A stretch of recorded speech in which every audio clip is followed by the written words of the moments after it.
आज हम एक ऐसे टॉपिक पर बात करेंगे दोस्तों जिसे लोग फील तो करते हैं पर समझते बहुत कम है। तो आज हम बात करेंगे टेम्परामेंटल डिफरेंसेस।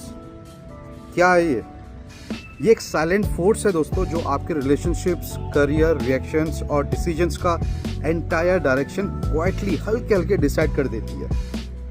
हम सब अलग फ्रिक्वेंसीज पर ऑपरेट करते हैं, कोई फास्ट रिएक्टिव, कोई स्लो प्रोसेसर, कोई डीपली सेंसिटिव, कोई इमोशनल रिजर्व्ड। सबको पता होगा। और ये किसी का कैरेक्टर फ्लो नहीं है, ये हम सबका इंटरनल ऑपरेटिंग सिस्टम होता है दोस्तों। अच्छा, रियल प्रॉब्लम तब शुरू होती है जब हम दूसरे को अपने स्टैंडर्ड से जज करने लगते हैं। फास्ट पर्सन जो चलता है वो स्लो को बोलता है यार ये तो बहुत लेजी है। सेंसिटिव पर्सन जो होता है वो लॉजिकल को बोलता है यार ये तो बहुत हार्श है यार।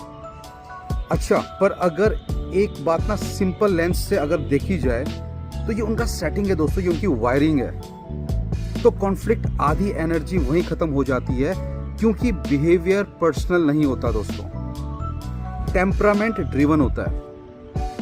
टेम्परामेंट को 4 डायमेंशंस में समझो दोस्तों, मैं क्विकली आपको समझाता हूँ।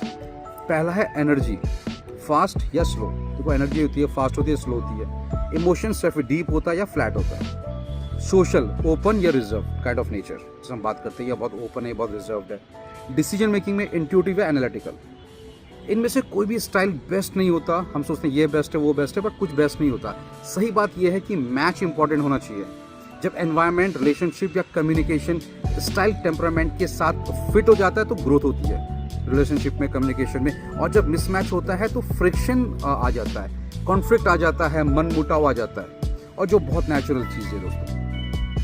रियल स्किल क्या है? अपने टेम्परामेंट को पहचानना, दूसरे का टेम्परामेंट को रिस्पेक्ट करना और अपनी एक्सपेक्टेशंस को एडजस्ट करना।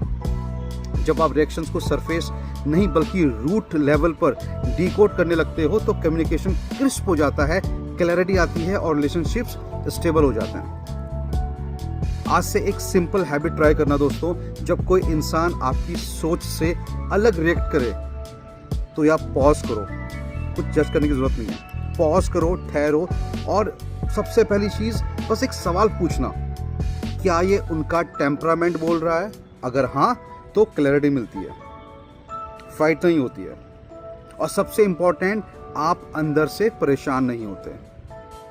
टेम्परामेंट तुम्हारी वायरिंग है, चॉइस तुम्हारा है। जब तुम अपनी वायरिंग को समझकर अपने रिस्पॉन्सेस डिजाइन करते हो तो लाइफ का जो नॉइज है वो बहुत सॉफ्ट हो जाता है, बहुत कम हो जाता है।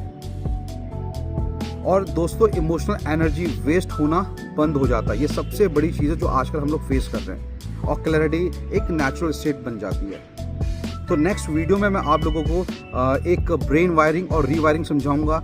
Simple neural facts, real science और प्रैक्टिकल स्टेप्स जैसे हैबिट्स, माइंडफुलनेस, ट्रेनिंग और रिपीटिशन, जो आपके रिएक्शन सर्किट्स को एक्चुअली चेंज कर सकते हैं। This is where temperament meets neuroscience.